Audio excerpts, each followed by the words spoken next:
Salut, bienvenue sur la formation Windows 2016 chez Fluctuation IT sur l'installation, stockage et virtualisation. Je vous ai mis ici le timeline de la formation. Donc, le premier module qu'on va voir, c'est la découverte de Windows 2016, c'est le module actuel. Ensuite, nous allons voir la gestion du stockage en module 2. Module 3, la partie gestion du stockage avancé. En module 4, Hyper-V. En module 5, gestion des machines virtuelles. En module 6, Docker. En module 7, la haute dispo. En module 8, nous allons voir le NLB, le balancing. En module 9, nous verrons le clustering apps. Ensuite, en module 10, c'est évidemment le clustering Hyper-V. En module 11, WDS et MDT. Module 12, Windows Update Services. Module 13, monitoring. Et puis le dernier module, préparation à l'examen. Donc, premier module sur la découverte de Windows 2016 Server. Je vais essayer de vous donner donc, toutes les bases, les différences entre les différentes éditions. Donc, premier module sur la découverte de Windows 2016 Server. Je vais essayer de vous donner donc, toutes les bases, les différences entre les différentes éditions. Donc, présentation de Windows 2016 Server, ensuite installation de Windows 2016 Server, comment gérer un serveur, différentes méthodes de gestion, PowerShell, Server Manager, RSAT, etc. Migration depuis un serveur existant, la gestion des licences, tout ce qui est KMS, Active Directory, activation, ensuite Windows as a Service avec tout ce qui est LTSC et semi-channel. Et puis la récap. Ok, est-ce que vous êtes prêts? Are you ready? Let's go. Donc présentation de Windows 2016 Server. Ici, je vais vous montrer donc les différentes éditions. Alors j'ai mis sur mon lab quelques exemples, donc ça peut être assez sympa de voir à quoi ça ressemble. On va d'abord faire un petit récap des différentes éditions qui existent. Et puis après, je vais vous montrer justement dans le lab que j'ai réalisé, quand on parle des différentes éditions, à quoi ça correspond visuellement. C'est toujours ça. Cette vue complète voilà, de la partie évidemment 2016. Ok, donc je vais prendre mon paperboard et puis je vais vous montrer ça tout de suite. On va voir les différents changements, les différentes éditions, les particularités. Ok, donc je vais juste aller me mettre derrière ici, voilà, et puis c'est parti. Alors, donc on va prendre le stylet, on va prendre celui-ci. Donc on a plusieurs éditions. Donc on a le Windows 2016, la partie donc essentielle. Alors là, ce produit-là, il est pas mal puisque, enfin ce système-là, Windows Essentiel, c'est un produit qui avant on appelait le small business. En tout cas, l'avantage de ce produit-là, c'est qu'il est complètement intégré à Azure. Je vous montrerai. Il faut savoir que dans la version, en 2012 R2, on était limité à 50 users. Et donc ça, c'est une limitation qui n'existe plus sous 2016, puisque 2016, on est monté à 500 utilisateurs et 500 devices. Donc ça, c'est vraiment propre à 2016. Autre chose, vous êtes limité à 64 Go de RAM, c'est quand même pas mal. Et puis, vous pouvez aller jusqu'à 2 processeurs, donc 2 pros. Donc 2 pros, ça c'est limitation du produit. Ensuite, quand on parle de 2016 essentiel, on a le deuxième produit, donc on va changer de couleur, qui est le Standard Edition. Le Standard Edition, en général, vous le mettez sur la plupart des machines virtuelles. Il est désigné soit pour des machines physiques, soit pour la virtualisation. Il faut savoir que on a pratiquement tous les rôles qui sont disponibles, ouais, tous les rôles, et on peut aller jusqu'à 64 sockets, il peut gérer jusqu'à 4 Tera de RAM. L'avantage qu'il a également, c'est qu'il inclut 2 licences de Windows 2016, donc ce qui veut dire que L'avantage qu'il a également, c'est qu'il inclut 2 licences de Windows 2016, donc ce qui veut dire que si vous avez sur votre serveur physique, je sais pas, par exemple 10 VM, eh bien les 2 premières VM que vous mettez sont offertes par Microsoft. Ensuite, vous avez un autre produit qui est le Data Center. Le Data Center, lui, évidemment, on va changer de couleur. Hop là, Joe. On va se mettre en rouge, voilà, en orange. Donc l'autre produit, c'est le Data Center. Le Data Center, lui, il est utilisé principalement quand vous avez des serveurs et que vous voulez installer Windows 2000 Data Center et surtout, évidemment, activer Hyper-V. Pourquoi? Parce que même si ce produit coûte entre 6500 et 7000 euros par rapport à celui-ci qui coûte à peine dans les 2500, l'avantage de lui, en tout cas au niveau du data center, il sait gérer jusqu'à 64 sockets. donc 64 sockets, et il sait gérer jusqu'à 640 corps. Donc je peux vous dire qu'avec ça, vous avez de quoi faire. Hein. 140 corps. Autre chose, c'est le seul qui intègre, alors ça c'est des questions que vous pouvez avoir dans l'assertif, s'il y en a qui passent l'assertif, le data center, lui, intègre en fait compte des nouveautés, comme par exemple tout ce qui est storage space, donc on en parlera dans la partie storage, mais le data center, il intègre par exemple le storage space direct, qui est une solution de convergence des disques de plusieurs serveurs en un seul. Hein. Et puis également, vous avez le storage replica. Le storage replica qui permet de faire une réplication entre deux SAN, par exemple, dans deux sites différents. Ben, je peux avoir la réplication qui se fait entre ces deux SAN-là. Et puis vous avez la réplication qui se fait entre ces deux SAN-là. Et puis vous avez tout ce qui est shield VM, donc qu'on écrit, alors ça doit être, si je ne me trompe pas, S-H-I-E-L-D-E-D, voilà, shield VM, qui permet de protéger une VM pour pas qu'on voit la console ou de piquer le disque, par exemple. Ensuite, vous avez un autre produit un autre OS, pardon, qui est juste Hyper-V Server. Donc, on va faire une nouvelle page ici, page, voilà. Un autre produit que j'ai chez Hyper-V Server. Alors Hyper-V, c'est vous le downloadez chez Microsoft. Et puis c'est un produit qui est gratuit. Il a évidemment pratiquement aucun rôle. Il gère jusqu'à 64 sockets et évidemment jusqu'à 4 Tera de RAM. Et puis il supporte 16 storage.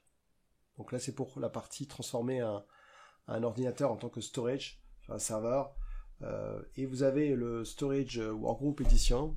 Donc Workgroup Edition. Ce Workgroup Edition, en fait compte, il a une limitation à 50 utilisateurs, un seul processeur et 32 Go de RAM. Donc 50 utilisateurs. Ensuite, on va avoir un processeur, donc un corps, un processeur, et puis 32 de RAM.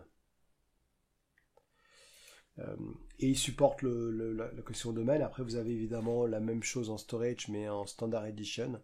Le Standard Edition, lui, va jusqu'à 64 sockets. Et puis supporte 4 Tera de RAM. Il supporte des rôles comme par exemple le DHCP, mais par contre il n'a pas. Il supporte des rôles comme par exemple le DHCP, mais par contre il n'a pas de rôle comme l'Actitory, donc on ne peut pas installer par exemple de rôle ADDS ou AD Certificate, donc ADCS ou ADFS. Hein. Donc ça il ne supporte pas. Voilà.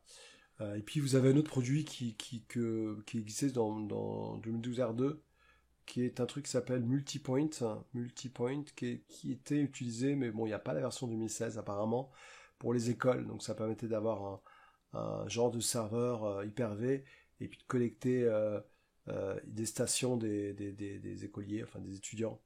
Et ici, il y avait une interface assez primaire justement pour la connexion. Alors, je vais juste minimiser mon slide et vous montrer à quoi ressemblent un peu les produits.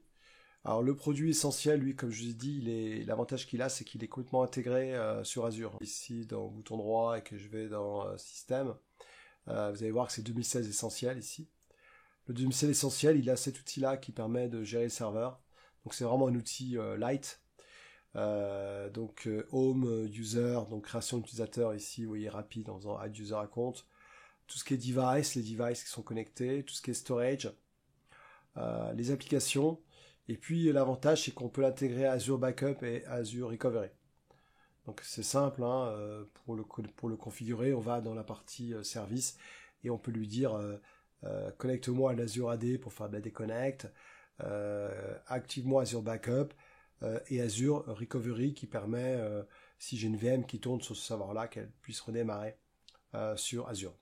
Donc ça c'est quand même pas mal. Hein. Donc vous voyez ici c'est Enable.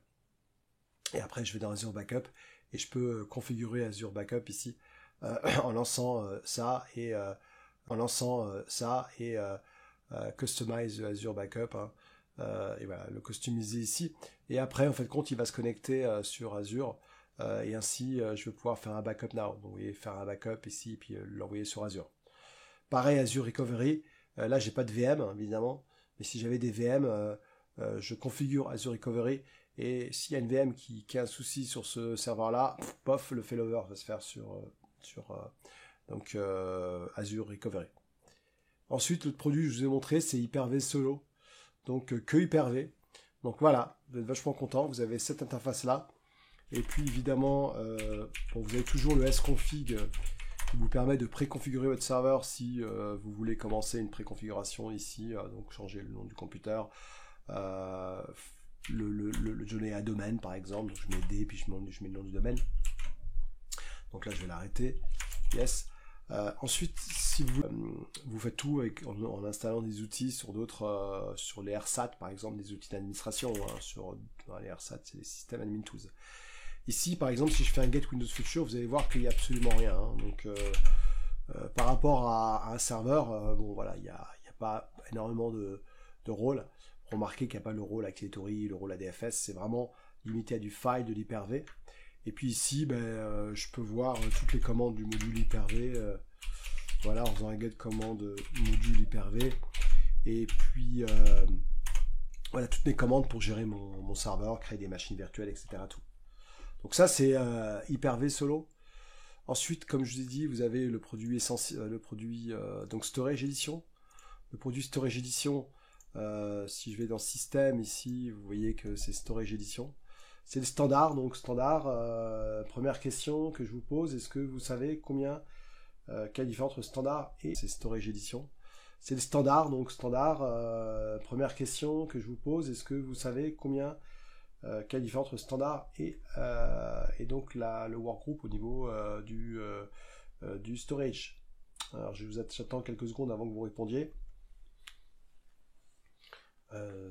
Le workgroup, storage workgroup gère 50 utilisateurs, 50 devices, alors que le standard n'a pas de limitation, et surtout, il va jusqu'à 4 Tera de RAM. Il n'a pas de limitation de 50 utilisateurs et 50 devices, et je peux installer d'autres rôles, comme l'Activatory, le DNS, etc. Tout.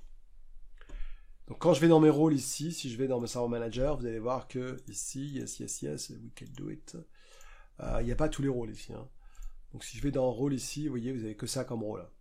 Donc on remarque bien que par rapport à un autre serveur, rien à voir. Et un des rôles évidemment le plus intéressant, c'est tout ce qui est file ici, avec toute la partie pour gérer mon serveur en MySQL Server, la data des dupes. Je voulais vraiment vous montrer la petite différence. Après, vous avez le produit évidemment essentiel, mais ça, on aura le temps de le voir pendant la formation. Et puis ici, je vous ai mis un multipoint. Donc multipoint, c'est le produit justement qui est utilisé principalement par les écoles. Alors je voulais vous le montrer parce que je trouve ça intéressant, surtout Bill Gates qui donne beaucoup pour l'éducation. Donc quand vous bootez dessus, bon là il veut pas parce qu'il y a un problème qu'est-ce qui se passe ici, attachment, ouais je pense que c'est parce que je vais dans setting ici, peut-être que j'ai pas le bon, donc browse, et c'était du multipoint qui est là, ouais, multipoint. Alors je vais faire OK, voyons voir, ouais. Alors c'est peut-être un problème au niveau de mon ISO que j'ai téléchargé. Je pense que, ou alors c'est peut-être un problème des CSI. Bon, c'est pas trop grave. Je vais le supprimer celui-ci. Je vais faire un delete. Supprimer celui-ci. Je vais faire un delete. Et puis je vais le mettre par exemple le booter sur par exemple l'Hyper-V Solo. C'est vraiment pas grave. Donc si je fais un turn off ici et que je map mon ISO ici, donc je vais dans DVD et puis je mets le multipoint, à moins que évidemment ce soit vérolé, que mon ISO soit vérolé, bon c'est pas trop grave. Hop là. En tout cas si je fais un connect et un start ici, ouais donc c'est apparemment un problème avec mon ISO, bon c'est pas grave. En tout cas multipoint c'est simplement un OS qui était disponible pour les écoles principalement. Ok, donc là on va continuer sur le cours. Je vais vous remettre en mode présentation. Alors, donc, installation de Windows, donc là on a vu les éditions. Installation de Windows, on a deux façons d'installer Windows, soit en mode Core, soit en mode GUI. Ces deux façons d'installer, est-ce que vous voulez avoir la partie GUI ou la partie Core? Donc concrètement, quand vous installez, donc ici, si j'installe un OS, donc là, installation Windows, si je vous montre également. Donc l'installation en mode core, il faut bien comprendre que l'installation en mode core, vous permet de choisir soit le mode graphique, soit le mode core. Donc en mode core, on a un certain nombre de commandes qui permettent de gérer mon serveur. Les commandes les plus connues, évidemment, c'est cmd, PowerShell, Regedit, msinfo, sconfig, Task Manager. Et puis dans le core, j'ai pratiquement tous les rôles qui existent. Donc si je lance l'installation d'un serveur en mode core, ok, donc on va juste vérifier que j'ai bien tous les ISO qui vont bien dans le download. Voilà. Alors là, vous remarquez que j'ai la version 17.09, j'en parlerai plus tard. Là, il n'y a carrément plus d'interface graphique. Donc c'est bye bye, ciao, il n'y a plus rien. Donc vous remarquez que j'ai la version 17.09, j'en parlerai plus tard. Là, il n'y a carrément plus d'interface graphique. Donc c'est bye bye, ciao, il n'y a plus rien. Donc je vais récupérer juste un ISO qui va bien. Donc on va faire, je vais mettre comme ça le temps de. Ok, donc là ce que je vais faire, c'est que je vais créer deux serveurs. Bon là j'ai une machine déjà serveur 1 avec un serveur avec le mode standard, donc en mode GUI. Donc si je le démarre, si je fais un petit start. Par contre ce que je vais faire, c'est que je vais créer une machine. On va l'appeler serveur core. Donc, ici. Donc, serveur core. Et puis donc on va la laisser, on va la mettre au même endroit que les autres. Donc je me suis créé un petit lab qui s'appelle, un répertoire qui s'appelle lab, voilà, ici lab HV. Et donc je vais mettre en génération 2. Ici on verra tout ça après plus tard. On va le mettre. C'est pas un external, je peux le créer en PowerShell. Donc je vais créer un disque. Et puis je vais mapper dans download, je vais mapper mon Windows Server, voilà, celui-ci. Donc là, c'est le 2016 serveur, l'ISO. Ok. Donc là, vous allez voir que si je démarre l'installation de mon serveur core, eh bien, il va me proposer le mode d'abord core en premier, et ensuite GUI. C'est ça qui est intéressant. Donc là, si je vais sur ma machine ici, serveur 1, on va se connecter ici comme ça. On va faire un contrôle là-dessus. Bon, là, c'était un ancien domaine que j'avais. Qui est utilisé dans les labs Microsoft. Adatum, ça ils adorent. Quand je fais souvent des labs, je récupère des labs tout faits. Voilà, donc ici ça c'est le mode graphique. Comment je vois le mode graphique? Ben voilà, il est graphique, donc pas de souci. Donc je vais retourner sur mon corps ici, je fais un connect, Ok, on va se mettre en clavier suisse parce que j'ai un clavier suisse. Je fais install now et là il va me proposer les deux versions. Donc, et pendant qu'il installe, je vais vous dire un petit peu les petites différences qu'il y a entre le mode core et le mode graphique. Donc là, il est parti. Voilà. Donc là, j'ai le mode desktop experience qui est le mode GUI et ici le mode core. Donc là, data center ou standard. Maintenant, vous savez les différences. Vous êtes des super pros. Yes. Custom. Next. Ok, c'est parti. Donc là, je vais récupérer mon slide. Et puis on va regarder ensemble donc les grandes nouveautés qu'il y a entre la partie core et la partie GUI. Donc première chose, il n'y a pas de desktop dans le core. Donc ça, oubliez le desktop, sniff, bah oui mais c'est comme ça. D'ailleurs, la prochaine bulle de 2016, qui est la 17.09, qui est déjà disponible. Sniff, bah oui mais c'est comme ça. D'ailleurs, la prochaine bulle de 2016, qui est la 17.09, qui est déjà disponible, il n'y a plus le mode GUI, abandonné. Donc il faut savoir que dans le mode core, vous avez un certain nombre de packages qui ne sont pas installés. Par exemple, vous avez un package qui s'appelle Microsoft Windows Server Shell Package. Donc Shell Package, lui, il n'est pas installé, par exemple. Vous avez quoi d'autre? Vous avez le mode GUI. Donc par exemple Microsoft Windows Server tout ce qui est GUI .mgmt .package. Alors bon, vous le verrez comme ça avec package comme ça, hein, pas comme PKG, mais enfin bon. Vous avez tout ce qui est RSAT qui n'est pas installé. Donc voilà, RSAT. Et puis vous avez également tout ce qui est le desktop.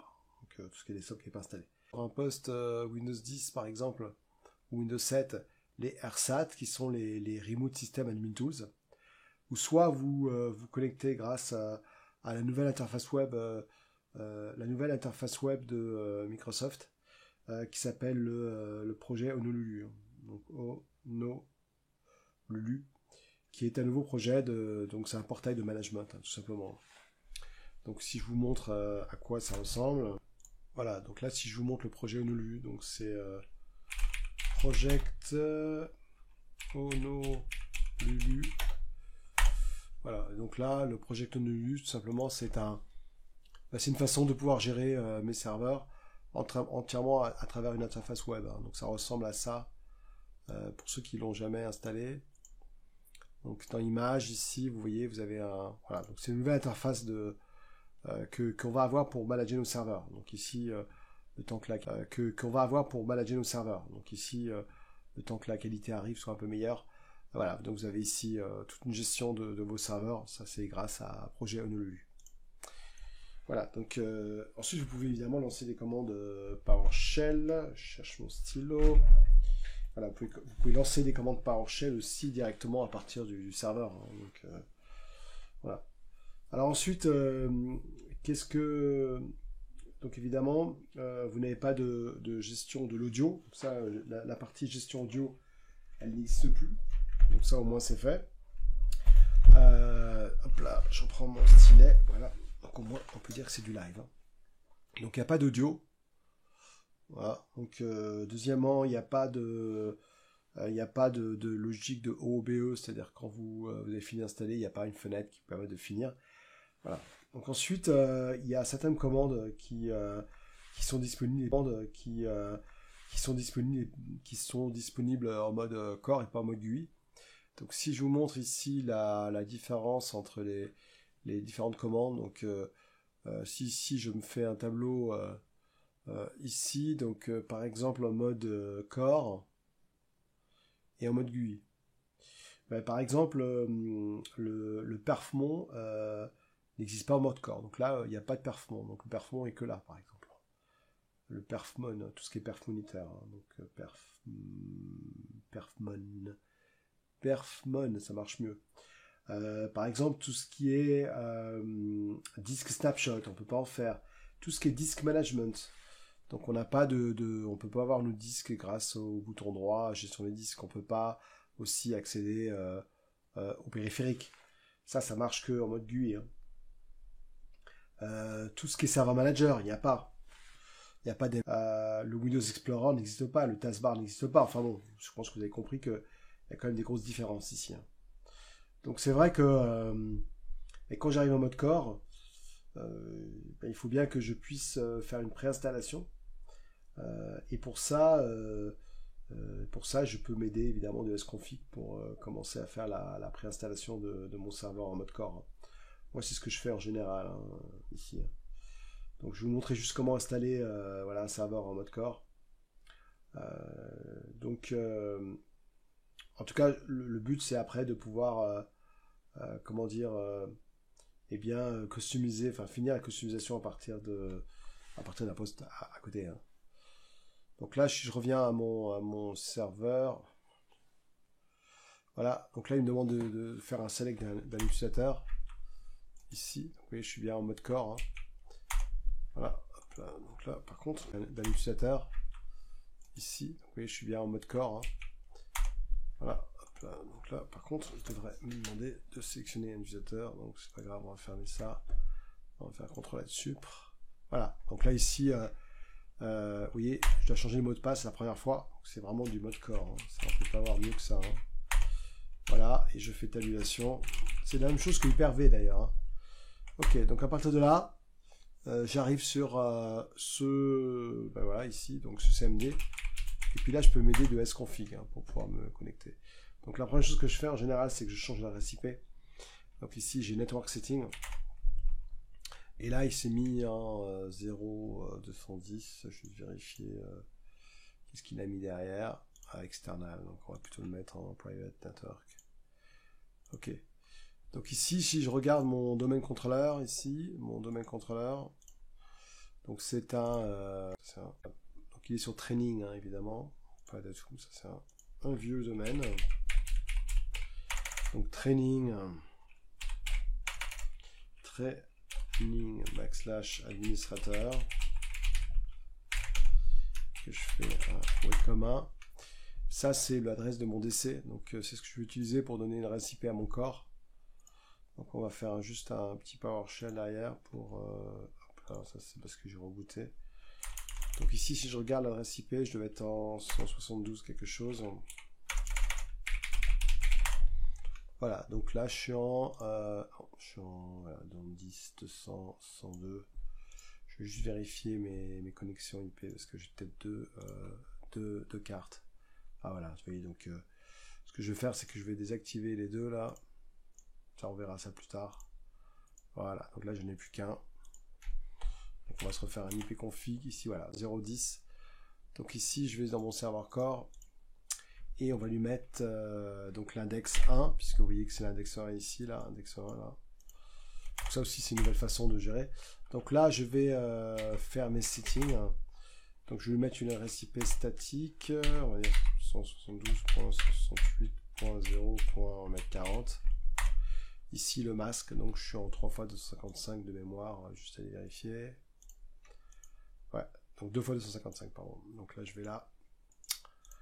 2 x 255.255.0.0. On va lui mettre 172 points. Je crois que je me suis trompé ici d'adresse encore une fois. Vous voyez comme quoi il faut faire gaffe. C'est 172.16 quelque chose. Donc je retourne là-dessus. Donc là je me suis trompé. Donc c'est 172.16.0.1. Je vais changer parce que là j'ai mis 168 parce que j'ai ici 172.16.0.40.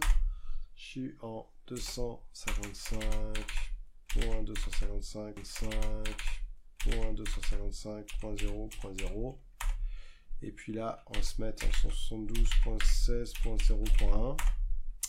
Voilà, on va mettre le DNS ici qui est 172.16.010. Ça, c'est mon domaine contrôleur. Hein.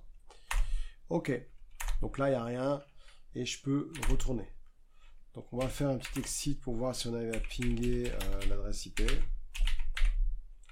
16.0.10, voilà, pingo. Ok. Donc, une fois que c'est fait ça, je peux me mettre dans le domaine, hein, par exemple. Donc là, je roule la config. Bon, on peut le faire en PowerShell, hein, mais bon. Donc là, ici, j'ai computer name. On va peut-être l'appeler autrement. Donc, on va l'appeler serveur core. Donc, serveur core. Voilà, donc là, il va demander de rebooter. Donc, on va faire un yes. Ensuite, je mets dans le domaine. Voilà, alors j'aurais pu faire un netdom pour mettre dans le domaine ou add computer en PowerShell. Hein. Ça marche computer en PowerShell. Hein. Ça marche pareil. Donc là, je vais vite le mettre dans un domaine. Donc là, on va faire ça. On va unlocker ça. Hop. Voilà, donc là, il me demande le password. Ok, donc là, je vais faire un sconfig. Là, et je vais mettre dans le domaine. Donc ici, vous avez le domaine ici, là-haut. Donc je fais D. Et puis là, on avait dit training.lab. Voilà. Et puis, je vais mettre quoi? Je vais mettre qu'il a le droit de se connecter si je suis évidemment un administrateur. Voilà. Donc là, il me demande le mot de passe. Donc c'est le même. Voilà. Donc là, il va redémarrer et je suis dans le domaine. Donc je peux voir après d'ailleurs que... Donc là, hop, on va juste sortir de là. Computer name.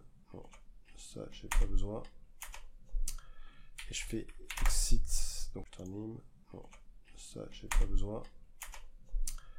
Et je fais exit. Donc là, il va redémarrer. Donc si je fais un PowerShell et que je fais un restart computer. Voilà. Oh merde. Oh là là, on dit pas merde, ça se fait pas ça. Hein. Zut, crotte. Ok, donc si je retourne sur mon DC ici maintenant, si je fais un get AD computer, alors attendez, je vais vous mettre ça en plus gros parce que je sais qu'à partir des iPhones, c'est pas terrible. Hein. Il y en a qui sont dans le train en train de regarder ça. Voilà. Donc, si je fais un get AD computer, je devrais voir évidemment si je fais un flic, je devrais voir mon nouveau serveur qui est là, serveur core. Voilà. Donc après, une fois qu'il est configuré, je peux installer des features si je veux, par exemple installer je sais pas, n'importe quelle feature. Donc surtout facilement. Voilà, donc si je vais sur mon DC ici, que je vais dans Server Manager, alors je peux le manager directement à partir dessus, mais je préfère le manager, enfin aller sur le serveur, je préfère ici aller dans le serveur. Et puis par exemple faire un add server et puis ajouter mon serveur core qui est là. Hein. Une fois que j'ai ajouté mon serveur core ici en progression, voilà, donc il est là. Oui, il y a marqué une progress. Donc ça y est, à partir de là, je vois que les performances compteurs sont pas startés. Donc, je vais juste les démarrer, comme ça il va pas m'embêter. Donc on va faire start, et puis on va faire la même chose pour le DC, comme ça au moins ce sera propre. Start, voilà. Donc là on est online des deux côtés. Et à partir de là, je vais pouvoir ajouter des rôles à distance. Donc par exemple, ajouter un rôle. Donc vous voyez, c'est... Bon, hein, je sais pas, imaginons que je vais acheter on va une future, par exemple, je vais prendre je sais pas, IO Quality of Service, next, install. Donc oui, je peux le faire à distance. Future, par exemple, je vais prendre je sais pas, IO Quality of Service, next, install. Donc oui, je peux le faire à distance. Hein. Ok. Donc ça, c'est le mode core. Donc tout simple. Voilà. Alors, si je reviens sur la partie core, donc j'ai toujours évidemment mon CMD, PowerShell, ce genre de choses. Voilà, donc ça c'était juste pour vous montrer comment installer. La partie desktop expérience, voilà, vous la connaissez. C'est avec l'interface graphique, donc rien besoin de dire spécial par rapport à ça. Une fois que j'ai fini de configurer mes serveurs, je peux installer tous mes futurs, tout ce qui va bien. Ok, donc là, je voyais, hop là, il y a un panning restart, restart panning. Donc là, je peux faire un restart serveur. Et si je vais sur mon serveur core, je vais voir qu'il est en train de restarter ici. Voilà, restarter. Très bien. Donc, on continue sur... Alors, le mode GUI, ça, je vous l'ai montré. Ensuite, le mode GUI, ça, je vous l'ai montré. Ensuite, il y a Azure VM. Alors, c'est vrai que l'avantage...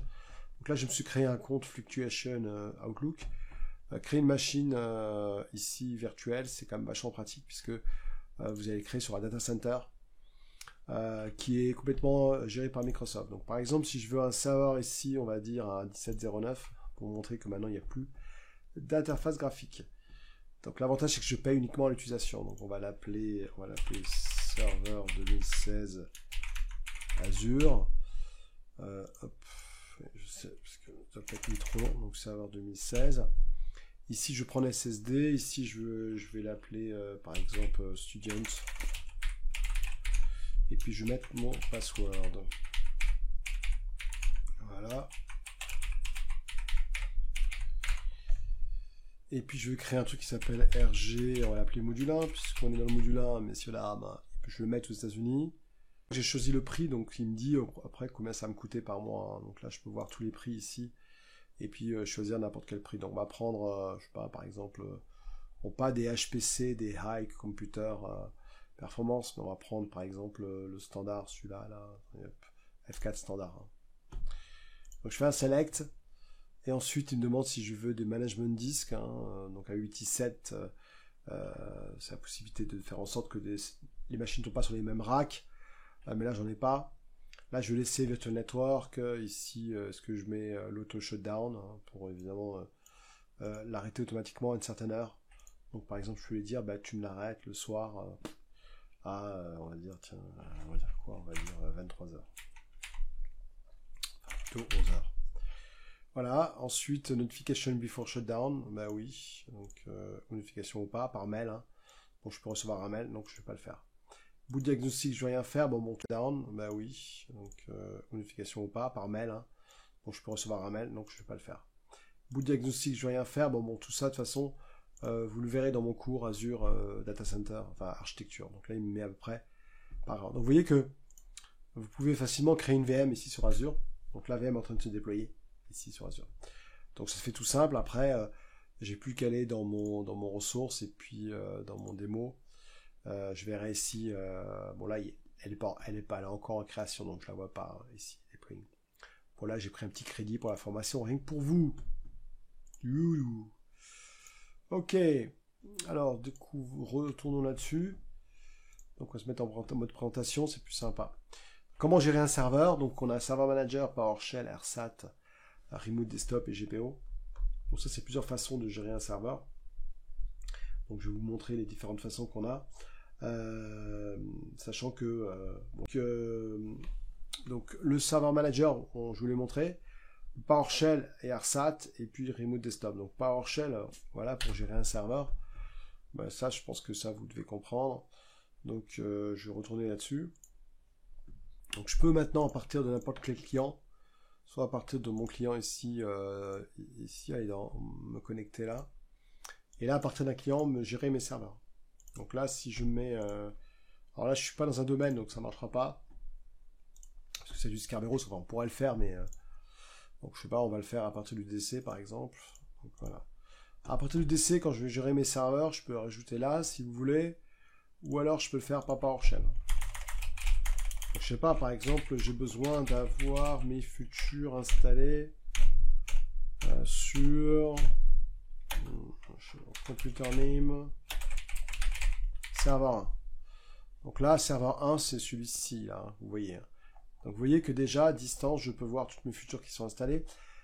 Dès qu'il y a une croix, je peux faire un petit pipe pour qu'il m'installe que ce qui est installé. Voilà, donc là, je vois que ce qui est installé ici. Si vous préférez, vous pouvez également aller directement sur le serveur en faisant un Enter Paste Session.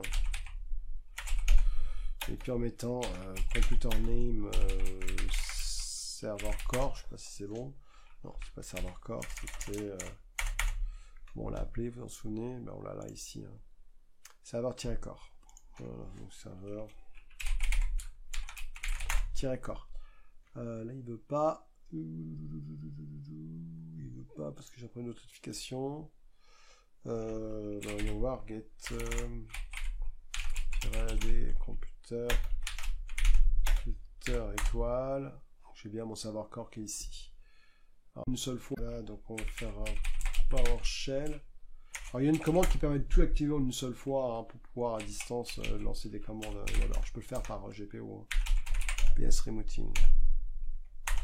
Voilà, donc là ça va l'activer. Si on retourne sur mon DC, que je lance ma commande ici serveur core, il veut toujours pas. Ah, d'accord, je sais pourquoi. C'est parce que ici, j'ai dû mettre serveur core. Ah là là, mais il n'y a pas de à la fin. Il n'y en a pas beaucoup qui suivent, hein, j'ai remarqué. Hein. Serveur core. Toujours pas. Ouais, serveur core. Non, mais c'est bon. Il devrait me laisser faire. Ouh, question technique. Est-ce que j'arrive à pinguer mon serveur core? Serveur core, ouais, j'arrive à le pinguer. C'est un firewall qui... serveur core, ouais, j'arrive à le pinguer.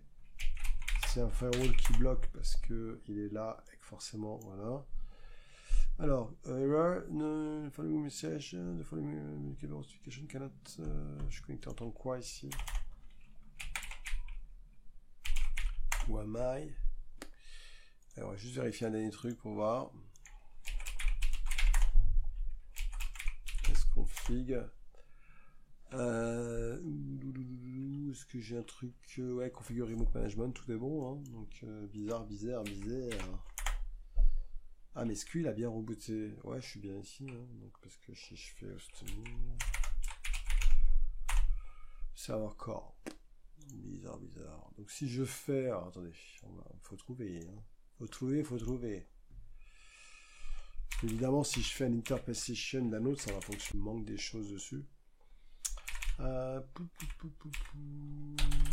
va peut-être virer. Ouais. On va faire en sorte d'aller.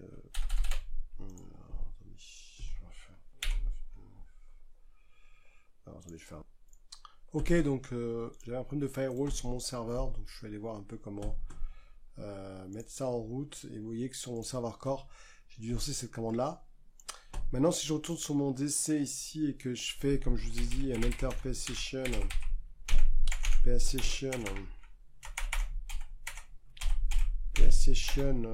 computer name et je mets serveur core, voilà, donc là il va bien me proposer de me connecter en... voilà, donc là je suis sur core.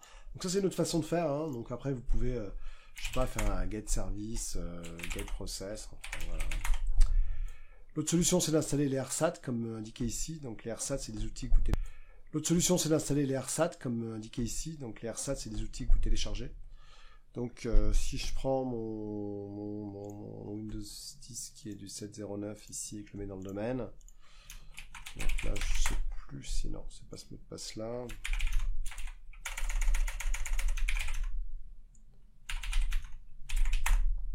Ah. Pas celui-là. Alors, on va voir qu'est-ce que j'ai mis comme mot de passe. Voilà.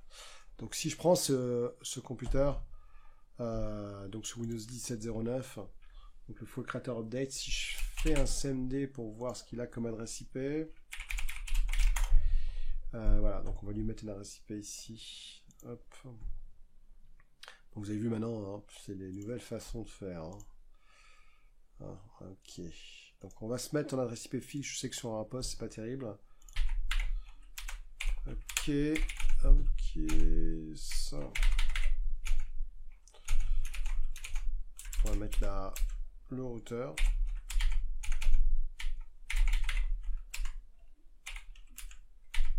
Voilà. Donc là au moins c'est bon. Je vais juste vérifier que je suis dans le même private network. Voilà, c'est bon. Donc là, le nom de domaine, moi j'utilise l'ancienne version. Il y en a qui vont rigoler, mais au moins je retrouve mon système ici. Hein. Ok, donc on va l'appeler autrement que base 10. Ça, si j'utilise ça pour pas devoir installer tout, on va l'appeler Win 10. On va l'appeler client 1. Et puis on va la mettre dans Training Lab. Voilà. Au moins ça c'est fait. Et puis après, donc on va voir comment installer les RSAT rapidement.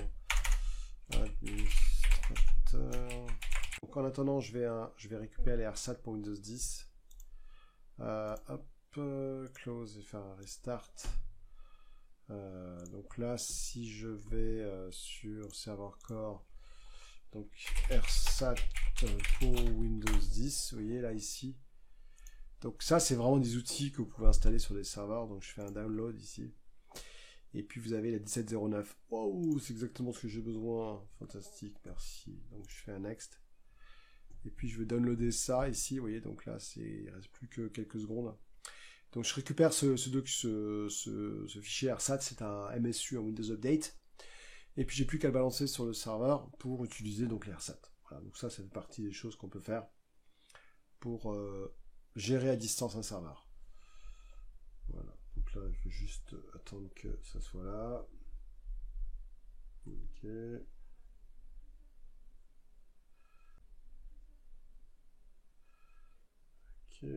Voilà. Donc là, vous voyez, je vais récupérer ce MSU qui est là, et puis grâce au mode étendu de Windows, je vais pouvoir le balancer sur le client ici. Donc là, on avait dit quoi?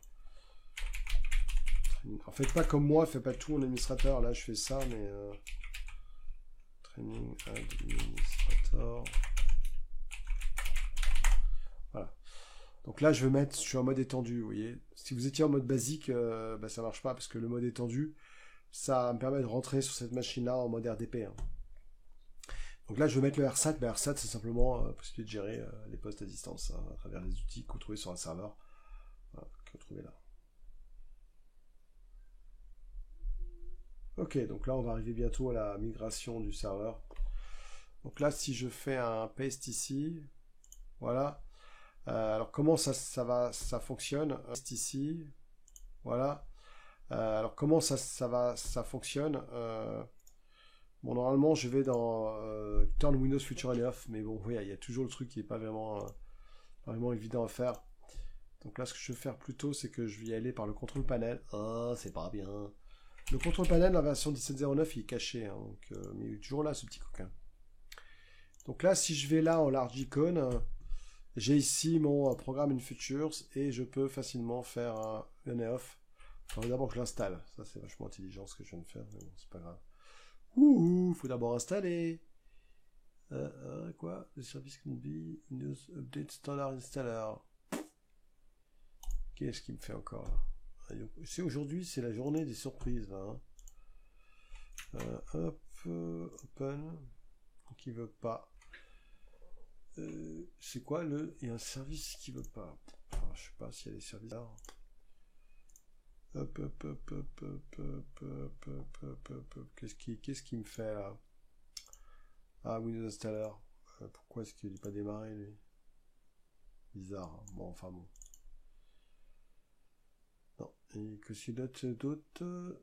Il met quoi? Windows Update Standalone Installer. Ah, Windows Update. Windows Update. Pourquoi est-ce qu'il est comme ça, lui? Voilà, puis on va faire un start. Voilà. Donc là, tout de suite, ça marche mieux. Hein. Donc là, il est en train d'installer ce RSAT. Vous voyez, quand j'enregistre, je coupe pas quand ça marche pas. Hein. Je suis pas comme certains qui ont des vidéos extraordinaires où tout va bien dans le meilleur des mondes.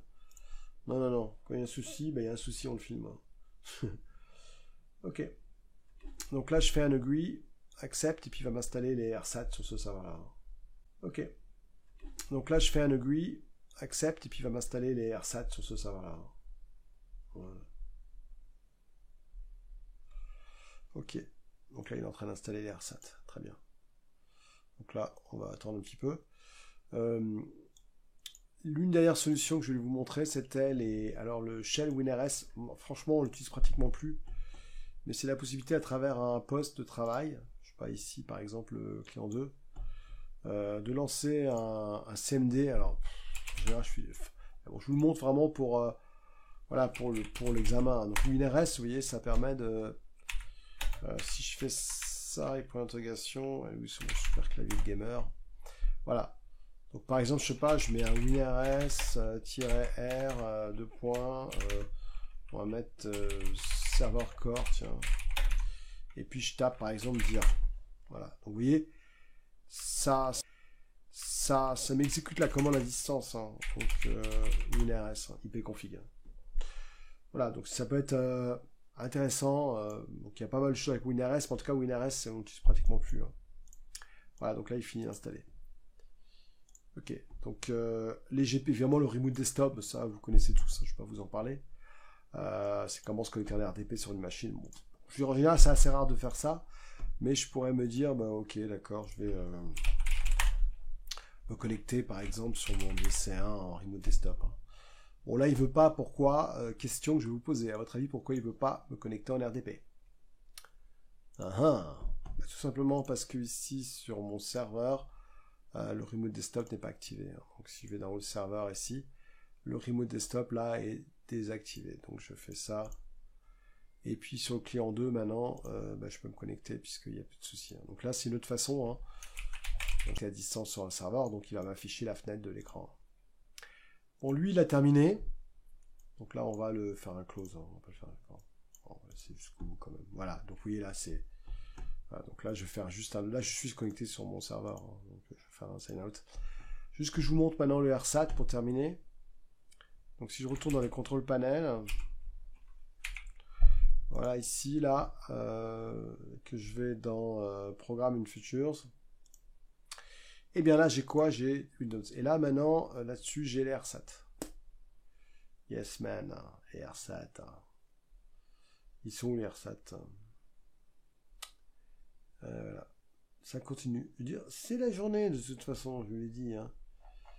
Alors, pourquoi je ne le vois pas? Je devrais les voir, puisque je les ai installés là-dessus. Alors, où sont-ils les RSAT? RSAT, non. Print document, c'est pas ça. C'est pas ça. Alors, où sont-ils les RSAT? RSAT, non. Print document, c'est pas ça. C'est pas ça. Multipoint connector, ça, je m'en fiche. Print document, c'est pas ça. Tiens. Alors, ça, c'est nouveau, ça vient de sortir, ça. Bon, alors, attendez. On va faire la chose suivante. On va juste vérifier que... On va faire un petit sign out peut-être pour vérifier si ça vient de là. Ok. Donc on va vérifier, on va faire un sign out ici. Je vous montre même mes slides qu'il y a derrière. Hein. Après on me dit, oh, il faut couper. Bon, non, moi je coupe rien. De toute façon, il n'y a rien d'extraordinaire hein, ici. Hein. Donc là, si je remets... training /administrateur. Normalement, les RSAT, je les vois justement dans le contrôle panel. Enfin, dans la liste des features que je dois installer ici. Hein. Donc, si je retourne en Programme and Features, j'espère que je le verrai là. Sinon, pourquoi est-ce que je ne le vois pas? Ça alors ça, c'est bien la première fois que je vois ce problème-là. J'ai pas mes outils qui apparaissent. Ouais. Peut-être qu'il est fait autrement. Peut-être que maintenant ils se mettent à un autre endroit. On va aller voir dans Remote Desktop Connection, c'est pas ça. Admin Tool, je pense pas.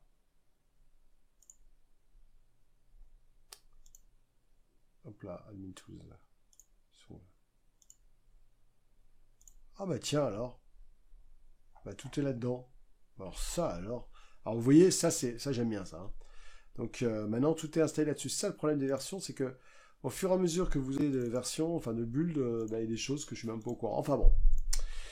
Donc on a vu, bon après il y a le GPO, comment configurer un serveur. Donc là on a une partie sur les GPO évidemment qu'on verra. Mais bon, si je veux configurer un serveur à distance, évidemment je le fais par GPO. Hein. C'est ce que la plupart des boîtes font, surtout pour la partie sécurité. Hein.